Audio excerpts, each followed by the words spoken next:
If you didn't know, you're about to know. Y'all remember the movie Alice in Wonderland? An innocent little movie. Nope, because this movie has a dark story behind it. In 1862, a math professor named Charles Dodson, better known as Lewis Carroll, took three sisters on a boat ride down a river one summer afternoon. And one of those girls was named Alice Little. To keep the girls entertained, Dodson started making up a story about a little girl named Alice who falls down a rabbit hole into a bizarre world full of talking animals, impossible riddles, and strange characters. Alice Little loved the story so much, she asked Dodson to write it down. So he did. Over the next few years, he expanded it into a book, Alice's Adventures in Wonderland, and published it in 1865.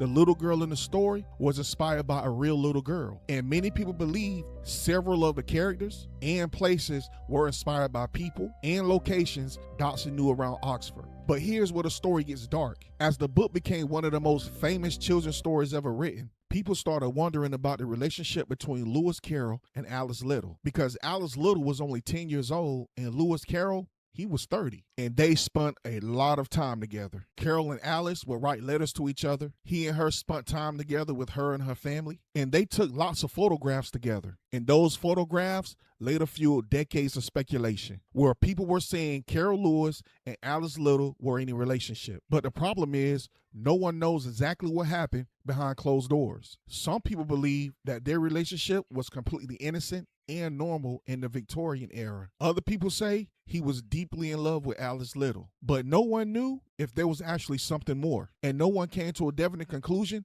if it was true. But what is true is that a little girl inspired one of the most famous fictional characters in history, and the mystery surrounding that friendship has become almost as famous as the book itself. So the next time you watch Alice in Wonderland, you're not just watching a fictional character. You're watching a fictional character that was inspired by a real little girl. And if you didn't know, now you know.